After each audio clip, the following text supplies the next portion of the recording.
groot gezien. Met goud zijn wij geprezen. Nederland, oh Nederland, jij bent een kampioen. Wij houden van Oranje, ons zijn daden en zijn doel. Van de tribune klinkt het Wilhelmus, nu nog mooier dan voorheen. Ach, wie laat geen tranen. Nederland, oh Nederland, jij bent een kampioen. Wij houden van Oranje, om zijn daden en zijn doel. Nederland, oh Nederland, jij bent een kampioen. Wij houden van Oranje, om zijn daden en zijn doel. Wij houden van Oranje. Okay, sounds so good. You wanted to finish, and that is what we've done this fantastic Monday morning. It's a public holiday, so you guys are enjoying Friday morning. Did I say Wednesday? Say Monday. Monday. What was I thinking? It's Good Friday, and I'm saying Monday. Okay. All is holiday. Maybe because, Friday and Monday. Maybe because yesterday, for some inexplicable reasons, I missed your birthday.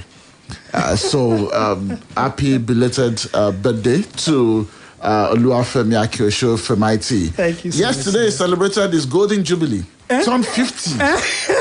So, I mean, it's a big deal. No. Please don't let... I'm a young... So it's 51 already.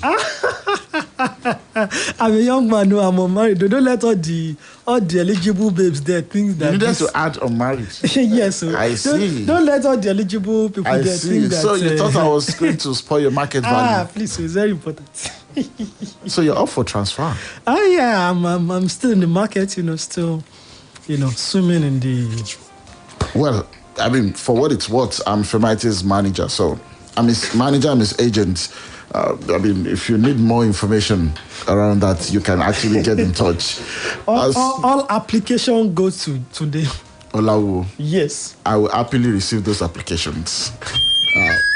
Fantastic Friday morning. Great time again to talk sports on the Integrity Station, Splash 105.5 FM. Today is the 7th day in the month of April, year 2023, and it's called Good Friday in the spirit of Easter. So welcome on board. My name is Tunde Olawuwo. Well, you've heard the voice of Femite. We'll be running the show together from now till 8 o'clock. You know what we do here. We serve you the goodness in the world of sports, news, interesting interviews, results, upcoming matches, in-depth analysis, the BBC Premier League update, and your feedback. Everything coming together to make sure that we have this box that is called Sports Bang. This morning is not going to be different. If you're familiar with the program, you know that every Friday like this, we make winners out of you. So we have our trivia already on our Facebook fan page. We do like you to join and play. The ID is Splash 105.5 FM on Facebook, Splash 105.5 FM Ibadan. And what do we have here? I started my career in 1996. Once Femite started this way, you know that he's up to something. I started my career in 1996, and I've gone on to play almost 700 games, scoring over 300 goals, but never played in the Champions League. Who am I? So he has helped you here to make you understand that he's talking about football. As a football player, I think I've been very nice this morning. Actually, You're always nice. Quite easy. I think it must be birthday promo. I mean, quite an easy question. And for Femaiti's birthday and the fact that today is Good Friday, the winner will walk away with 10,000. Not the traditional 5K, is 10K this morning. Yeah, ladies and gentlemen, the bell. You can do that again. 10K all for grabs. I started my career in 1996 and I've gone on to play almost 700 games, scoring over 300 goals, but never played in the Champions League. Who am I?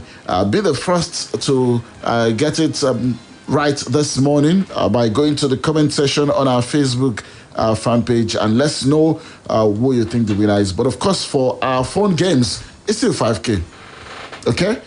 So let's be sure. And I can already see people. I mean, Ayoni Delushola has dropped his take. Thomas Amuso is just saying, good morning, happy Good Friday. Wish you the same as well. Femaiti, good morning to you. Good morning to you today. Good morning to our wonderful listener. Happy Good Friday to our wonderful listener this morning. It's good to be back here this wonderful, chilly Friday morning. I mean, so much to talk about on the show this morning. It's a build-up to a weekend after such an active week all around in the world of sports. And this morning, well, Chelsea fans, I particularly want to know how they feel about Frank Lampard. Why do you want to know how they feel? There's nothing left to salvage this season. So, I mean, it's an interim appointment. Well, I've spoken to a couple of Chelsea fans, and they seem to feel like they have a good chance in the Champions League. They have a decent chance in the Champions League. So, the case of Roberto Di Matteo. The case of Roberto Di Matteo and also Thomas Tuchel, who came in halfway into the season and at least got them, the Champions League. So, I want to know if they actually feel Frank Lampard is the right man to take them through that difficult corner. I mean, if they get the better of Real Madrid in the quarterfinals, awaiting them is either Manchester City or Bayern in the semis. So is Frank Lampard the right man to take them through the hurdle of the Champions League this season? Okay, wait to see how that will pan out. We know the league is done, but then we thought their last hope would be the Champions League, and we thought they would bring in someone who would help them, navigate the Champions League successfully well. And you think that person cannot be Frank Lampard? That person at some point was Di Matteo, who was hugely, unexperienced at some point. So it can be anybody, but I'm just asking. But do they have the caliber of players they had, the Drogba's, the Matas, the Terrys, and the Mikel Obis. I mean, they have talented players now, but then the experience. Do they have the character? No, I don't think they do, actually. The experience is not there, and I don't think the motivation is even there. There was a kind of spirit that got into that Chelsea team, especially after they lost the first leg against Napoli and then overturned it in the second leg. There was a spirit that sort of entered the camp, after that. And I'm not sure that I see that spirit in Chelsea right now. But then there is a new sheriff in town, and we wait for their game on Saturday. I think, was it Saturday or Sunday against Wolves? I think that game will determine if this Chelsea is that Chelsea can be, that Chelsea that suddenly sparks up midway into the season and goes all the way, or we should just give up on Chelsea this season and start thinking of next season. A certain Swansea Sampdorian on Facebook says Harry Kane. I suppose he or she wanted to say Harry Kane. But Harry Kane, you mean Harry Kane has never played in the Champions League? Harry Kane played in the Champions League final. Hey, I mean, this person should pay us.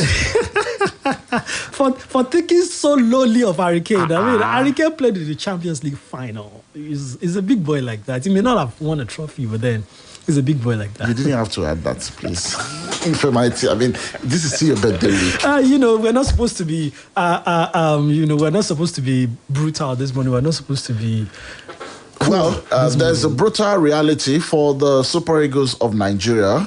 They've dropped 5 places in the latest FIFA men's rankings. Deservedly. For the month of February. The Super Eagles, who were ranked 35th in the world in the ranking released in December, dropped 14 points, now occupying the 40th position. The Eagles' drop in the rankings was largely due to their poor performance in the recent African Cup of Nations qualifiers against lowly rated Guinea-Bissau in the month under review. Joseph Pesaro's men were conquered by the White Dogs in the first leg of the double encounter at the Moshood Abiola National Stadium in Abuja before laboring to a 1-0 win in Bissau in the second leg. Meanwhile, Morocco's impressive run saw them maintain their number one spot on the continent and 11th in the world. They are followed by second-placed Senegal, who also moved one place in the world to 18. Tunisia maintained its position as the third-best team in Africa and 28th in the world, while Algeria leapfrogged Egypt to occupy the fourth position in Africa, while also moving 6 places in the world to 34th position. Egypt, who were 39th in the previous rankings, moved up 4 places to be ranked 35th in the world and 5th in Africa. Nigeria, Cameroon, Ivory Coast, Mali, and Ghana complete the top 10 in Africa. So from number 6 to number 10, that's where we are right now. Meanwhile, World Cup winners Argentina have returned to the top of the world rankings for the first time in 6 years. We put that aside for now. Houston Dash forwards Michel Alozie and Florida State Seminoles forward Jennifer Echegini have arrived at the Super Falcons camp ahead of the friendlies against Haiti and New Zealand. The duo's arrival have increased the number of players in the team's camp to 23. Alozie and Echegini's arrival was announced on the Super Falcons Twitter handle. Around the Waldron side will face Haiti at the Emiran Sports Center, Antalya, today. The team will also play. Is it today or next Friday? It's today, yeah. It's today. We'll also play New Zealand in another friendly at the Modern Sports Complex next Tuesday. Well, this has been celebrated all over England. Chloe Kelly, who scored the winning goal in the Euro 2022 final at Wembley last year, netted the deciding spot kick and immediately ran over to celebrate with fans in the stands. England, the women national team of England, yesterday defeated Brazil in the dramatic penalty shootout to win the first women's finalissima. I mean, it's been a beautiful build-up for the English women's national team since the firing, or should I say, parting ways of Gary Neville and the coming in of Sarah Wigman. Something has clicked in that English national team, and I think the rise to prominence of the WSL, the Women's Premier League in England, also has helped. You can see a lot of stars in the English national team coming, from the WSL. I mean, yesterday in the starting 11, the likes of Mike Helps, who plays for Manchester United, Ella Toone, Alessio Russo. Yesterday we saw Lauren James, in the starting 11, Lucy Bronze. These are players who are doing well in the WSL, and they have brought that, that performance into the English national team. Honestly, it's a beautiful one. It was a keenly contested one, and it was good for the first time also to see a Brazilian national team without Mata. It feels like we will never, although it's due to injuries, we are still expecting to see her at the World Cup later this year. But then it's felt like a breath of fresh air for a while. And it was a good performance, a decent performance from the Brazilian national team ladies. At the end of the day, penalty shootouts could be anyone's game. But then it's good actually to see that those kind of football games. And it was well attended. I think about 90,000 or so spectators came into Wembley Stadium to watch that game. So beautiful game. And with what I've seen, I think the English national team, the Lioness, they've just become the favourites for the World Cup. Okay, we'll wait to see. This one, Kylian Mbappe in the news again. This time around, criticizing his club, Paris Saint-Germain, by the way, is the assistant captain there. After they used him in a video to promote season ticket sales without informing him how the interview would be used. The video released by PSG on Wednesday featured a snippet from an interview with Mbappe in which he talks about the club and its supporters. It links to the ticketing session on the club's website. Now, look at this statement from Mbappe. I've just taken part in the season ticketing campaign of the club for 2023-2024. At no moment was I informed of the content of the interview. It looked like a basic interview at a club marketing day. I do not agree with the video that was published. This is why I'm fighting for individual image rights. PSG is a great club and a great family, but it is certainly not Kylian Saint-Germain. Wow, when he's scoring out the goals, I'm sure he would like it to be Kylian Saint-Germain. So what's the problem now? I mean, for somebody who gets paid, obscene amounts of money. Is there a reason why he doesn't want his image promoting next season's ticket sales? I mean, don't read so much to this. Maybe it's just about money for him. Don't forget that he also, last year he had issue with the French national team refusing to participate in a team photo shoot and sponsor activities for the France national team as well. I hope he won't do that again now that he's the captain. Well, it could be two things, actually. Well, so maybe sometimes this revolt, earn you the respect of, the men upstairs because, not long after that, he became the captain of the side. And he was basically the only one that spoke out as at that time, or refused to participate in that shoot. But the fact is, this could be read in two ways. It could be Kylian Mbappe just being Kylian Mbappe, a businessman trying to make sure that his images are not used for promotional purposes when he has not been duly compensated or duly informed. Although I believe that if you sign for a club, doing some interviews are part of what you sign for, some promotional and ticket sales. They're not using it for unsporting reasons, or to market a rival brand. Maybe you have been signed by a certain sporting brand and they are using your image to market a rival sporting brand. That is not it. It's the club that you are representing that used it for club's purposes. So, and that is the reason why I'm very pushed. I'm pushed to want to read into it the other way. That is it because it feels like he may not be a PSG player next season. So why use my image? Why use my interview to promote, season tickets for next season? But whichever it is, I think Kylian Mbappe needs to calm down. I think he needs to become more of a team player. So it's not everything that you react to. Don't.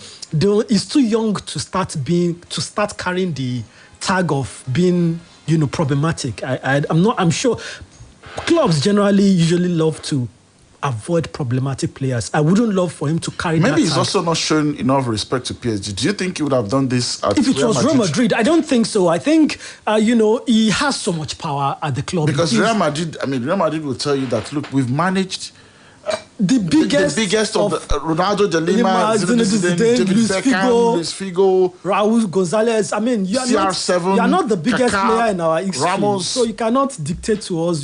So I think it's a bit of everything. It's a bit of the power he has been given at the club. It's a bit of the say he has been given at the club. It feels like he should be involved in most of the decision-making process, including what in the interviews he grants are used for. So it's a whole package. You don't give a player that much power and not expect at 22 are not expected to get into his head at some point. And I think he just needs to calm down. Some people close to him needs to just, talk to him. Even if you are leaving the club, it cannot be this way. I mean, he has been an absolute legend already to PSG. He cannot be this way. So he should just calm down. I mean, now he has done it for the French national team. He has done it for, his club also. Some clubs will start thinking maybe that is... Maybe it's high maintenance. Yeah, maybe that is normal attitude and he doesn't want that image for himself right now. He's just 22. He may have achieved so much in his career already, played in 2 World Cup finals and all that, played in 1 Champions League final already,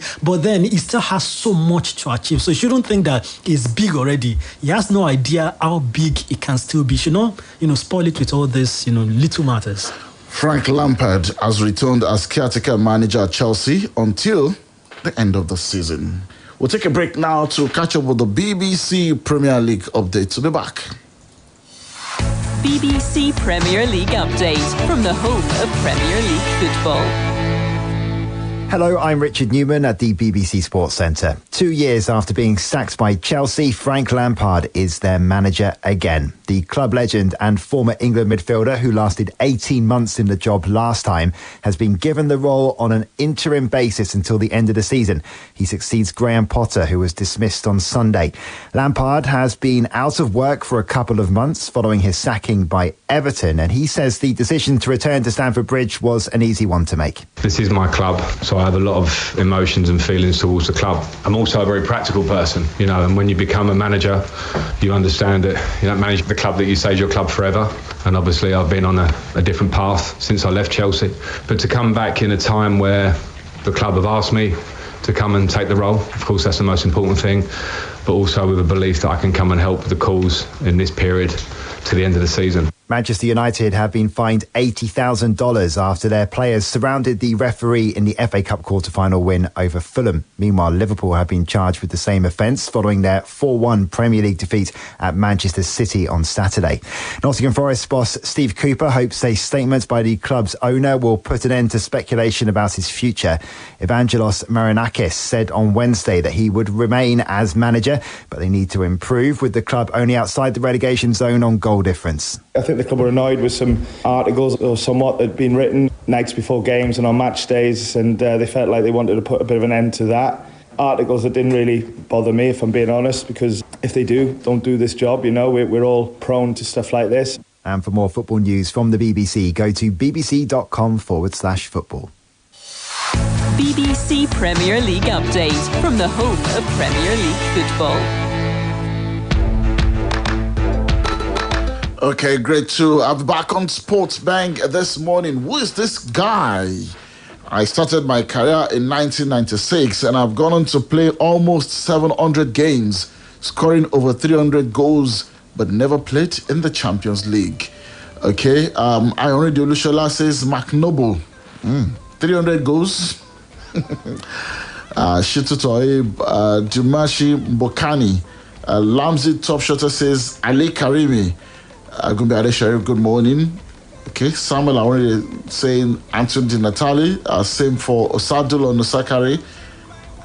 Daisy Akikumi Odionju Di Gallo. 1996. No, I don't think so. Akikumi Camille Dikrula, Roberto Baggio, Oluwatosi Francis Owolabi, Alton Goncalves, Oluwasegun Jermaine Defoe, Ayonride Olushola, Simos Coleman, Tommy Philip Adil saying Jermaine Defoe, and Kane Akpan saying Pele. 300 goals for Pele. Pele was believed to have scored at least over 800 official goals. Yeah. Even though by his own reckoning, he said he scored over 1,217 goals. Wherever that came from. Well, what do we have? Okay, well, the correct answer, funny enough, is Antonio Di Natali. And I think the correct answer came from Samuel Aworinde. I would just like to confirm that, but I think he did. I think two other persons came in almost immediately after that, but Samuel Aworinde provided the first answer, the first correct answer. Well, he only ever played, the major clubs he ever played for was Empoli, Torino and the likes. They never played in the Champions League. He was an important player for the Italian national team from 2002 up to 2012. So over 10 years career in the Italian national team. He was in the World Cup in 2006. He was in the World Cup in 2010 with Italy. He was in the Euros with with Italy in 2012. But he never played for a big club, and he never played in the Champions League. So Anthony, and funny enough, he's still active. Till now, Di Natali... 27 years and still counting. Yeah, he's still active. So it's Anthony Di Natali. He's 45 years of age right now, and he's the correct answer this morning. Okay, well, for those who went for Jermaine Defoe, close but not close enough. Yeah, quite close. But Jermaine Defoe started his youth career in 1997. Okay, so not... but we're talking about professional. You made your professional debut. He made his professional debut in 1999. So that is out of it. Well, let's see. Phone lines open right now. Samuel, I want the 10,000 for you this morning. Please be my DM on Instagram, preferably. Tunde Olawuwo, it is. 0809 155 1055 0805 699 8678 0706949300. Hello, good morning. Good morning, sir. Yes, sir, good morning. Yeah, Ayodeji Latif from E4. Ayodeji Latif from E4. Number what? Yeah, number 3. Number 3. Okay, so Claire, it's almost as if you're in the studio. Okay, so let's go. I hope you're ready. Yeah, I'm ready. How many away wins was recorded in the last match day of the NPFL? in the MPFL. The last match day. 1-1. That's your answer. Yes. Okay, it's actually 2. Wow. Academy Warriors and 3SC. Yeah, Academy Warriors won away to Nassau United and 3SC won away to Kwara United, unfortunately. It's 2. Thank you for calling Adeji Latif. Let's see. Hello, good morning. Good morning. This is Damola from Ibadan. Damola from Ibadan. How are you? I'm fine. Are you calling in for the first time on this segment? Yes. Okay. All the best. Number what? Number 4. Okay. We have only 1 and 2 left. Okay, I go for number 1. Number 1. Okay. Iga Swiatek celebrated 1 year as world number 1 earlier this week. What day did she become world number 1? No idea. You should have tried now. We said this week. Earlier this week, so at least throw up a figure. Okay, she became world number 1 on April 4, 2022. So she clocked world number 1 on Tuesday. Yes. April 4. Okay. Hello, good morning. Hello, good morning. Yes, you're our last caller. And we have just 1 question left, so I'm not even going to ask you to pick. Okay. Are you good to go? Yes, I'm good. Your name and where you're calling from, please. Okay, my name is Philip from Bodija. Philip from Bodija. Yes. First time caller? Yeah, this is my first time calling. Okay. We've got a lot of first time callers this morning. Okay, let's go. So let's go, Philip. How much did Rivers United get for qualifying for the quarterfinals of the CAF Confederations Cup? And put it in dollars so we don't get confused with the Naira yes, it's in exchange dollars. rate. So just put it in dollars. Hello? Hey, Philip. It's gone. Okay. That's $350,000. That's what they got for qualifying for the quarterfinals of the CAF Confederations Cup. Femighty, before we leave, big games coming up this weekend. Yeah. Liverpool at Anfield against Arsenal. They will be hoping to derail the Gunners. Well, definitely. I mean, it's going to be very interesting. I cannot wait definitely for that game. It's going to be amazing. And it's going to also determine to an extent the title shift. I mean, if Arsenal can get a good result or even a win in this game, we can say that they've got one hand on the trophy, because then we'll be left with Chelsea and a couple of Chelsea, Manchester City, and a couple of smaller teams. I mean, most people feel like Arsenal has just 3 big games left this season: Liverpool, Chelsea, and Manchester City. If they can get the better of Liverpool at Anfield, I think they've got one hand on the trophy. So big game, absolutely.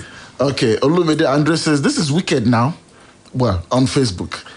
Tyson George Timothy said Marco Van Basten. Hey, don't disrespect Van Basten.